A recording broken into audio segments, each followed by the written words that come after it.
రాష్ట్ర విలేకరుల సంక్షేమమే ధ్యేయంగా ఏపీయూడబ్ల్యూజేఎఫ్ కృషి చేస్తున్నట్లు ఆ సంఘ రాష్ట్ర కార్యదర్శి ఆంజనేయులు మీడియా సమావేశంలో తెలిపారు. పొంగనూరు మున్సిపల్ కార్యాలయంలో జరిగిన మీడియా సమావేశంలో ఆయన మాట్లాడుతూ, విలేకరుల అధికారులపై వార్తలు రాస్తే ఉన్నతాధికారులు ఆ వార్తపై విచారణ చేస్తుండగా వైసీపీ ప్రభుత్వంలో తీసుకొచ్చిన జీవో వల్ల విలేకరులకు నోటీసులు వచ్చే పరిస్థితులు ఏర్పడినట్లు ఆయన ఆవేదన వ్యక్తం చేశారు. రాష్ట్ర నాయకులు జయరాజ్ మాట్లాడుతూ, విలేకరులకు ప్రభుత్వం అందించే అక్రిడేషన్ను నేరుగా జర్నలిస్టులకే అందేలా చర్యలు చేపట్టాలన్నారు. మీడియా సమావేశంలో జిల్లా కార్యదర్శి సలీం, ఎలక్ట్రానిక్ మీడియా జిల్లా అధ్యక్షుడు జయచంద్ర, కార్యదర్శి చిన్న, జిల్లా ప్రతినిధులు మురళీధర్, కడియాల మహేష్, గిరిశేఖర్, మురళి, సతీష్, శ్రీనివాసులు, నాగరాజు తదితరులు పాల్గొన్నారు.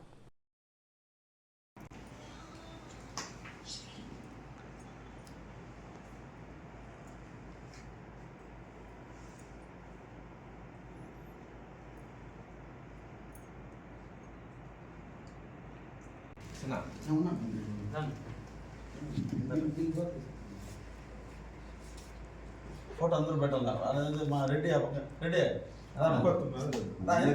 మన వెనకాలండి.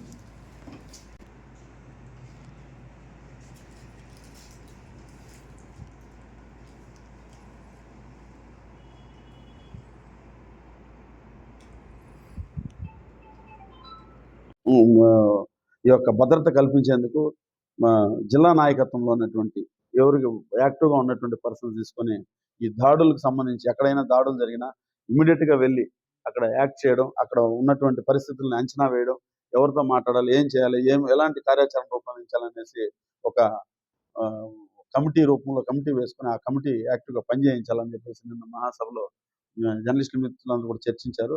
ఆ విధమైన కమిటీని ఏర్పాటు చేసుకున్న త్వరలో మేము జర్నలిస్టుల పక్షాన నిలబడడానికి సిద్ధంగా ఉండమని చెప్పేసి ఈ సందర్భంగా తెలియజేస్తున్నాం. కాబట్టి ఈ అన్ని అంశాల పట్ల ఇంత పెద్ద ఎత్తున ఈ మహాసభని జయప్రదం చేసినటువంటి ప్రతి ఒక్క మా ఆంధ్రప్రదేశ్ వర్కింగ్ జర్నలిస్ట్ ఫెడరేషన్కి సహాయం చేసినటువంటి ప్రతి ఒక్కరికి, అధికారులకి, రాజకీయ పార్టీ నేతలకి, ముఖ్యంగా మా జర్నలిస్టులందరికీ కూడా ఈ సందర్భంగా కృతజ్ఞతలు తెలియజేస్తున్నాం. కొత్త ప్రభుత్వం ఏర్పడిన తర్వాత ఈ దాదాపు సంవత్సరం కావస్తుంది, 11 నెలలు అవుతుంది. జర్నలిస్టులకు సంబంధించిన సమస్యల మీద మనం కొత్తగా ఏర్పడింది కాబట్టి ప్రభుత్వం మనం కూడా కొంత సమయం ఇచ్చి చూడాలి. మనకు సంబంధించిన సమస్యల పరిష్కారం కోసం మనం ఇప్పటికే ప్రభుత్వం దృష్టికి మన సమస్యలను తీసుకెళ్ళాం. అందులో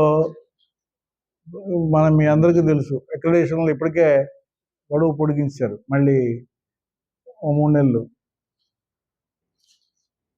ఇంకో పక్కన ఇళ్ల స్థలాల సమస్య, అప్లికేషన్లు తీసుకున్నారు.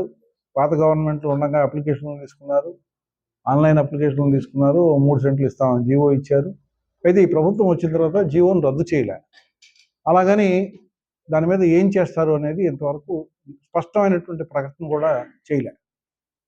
ఇప్పుడు దాని మీద కూడా ఇప్పుడు జర్నలిస్టులు రాష్ట్రం మొత్తం మీద ఒక ఆందోళన ఉంది. ఎందుకంటే పోయినసారి అలాగే అయింది. మనకి గతంలో తెలుగుదేశం ప్రభుత్వం హయాం ఉన్నప్పుడు కూడా ఇళ్ల స్థలాలు ఇవ్వడానికి కావాల్సిన ఏర్పాటు, అప్పుడు టిట్కో ఇళ్లకు సంబంధించి ఆన్లైన్ అప్లికేషన్లు తీసుకోవడము అన్నీ అయిపోయిన తర్వాత ఆ ప్రభుత్వం మారడం మూలంగా మళ్ళీ కొత్త ప్రభుత్వం వచ్చి వాళ్ళేమో ఇంప్లిమెంట్ చేయలేని పరిస్థితి, వాళ్ళు మళ్ళీ మేం చేస్తామని 5 ఏళ్ళు అయిపోయింది. ఇప్పుడు అందుకని చెప్పేసి ఇప్పుడున్న పరిస్థితుల్లో ఈ ప్రభుత్వం ఏం చేస్తుంది అనేటువంటి ఆలోచన మన జర్నలిస్టులు అందరిలో, రాష్ట్రంలో ఉండే జర్నలిస్టులు అందరిలో ఉంది.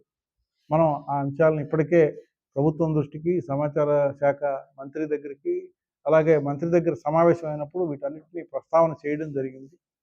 వాళ్ళు మేము మీడియా ఫ్రెండ్లీ ప్రభుత్వం మాది, మేము మీడియాకు అనుకూలమైన నిర్ణయాలు చేస్తాము, అక్రిడేషన్ల జారీకి సంబంధించి కానీ, ఇతర సమస్యల పరిష్కారంలో కానీ, వెల్ఫేర్కి సంబంధించి కానీ, అలాగే దాడుల నివారణకు సంబంధించి, జర్నలిస్టుల మీద జరిగే దాడుల నివారణకు సంబంధించి కానీ చేస్తాము అనేది స్పష్టమైనటువంటి హామీ మనకు నవంబర్లో జరిగినటువంటి సమావేశంలో సమాచార శాఖ మంత్రి, సమాచార శాఖ డైరెక్టరు చాలా స్పష్టంగా మనకు చెప్పారు. చెప్పిన తర్వాత మనం కూడా కొంతకాలం వెయిట్ చేయాలి కాబట్టి మనం అది వెయిట్ చేస్తున్న దశ ఇది. అయితే ఇదే సమయంలో మనకు ఫెడరేషన్కు సంబంధించి మనం రాష్ట్ర మహాసభ జరగాల్సి ఉంది. మే నెలాఖరుకు కానీ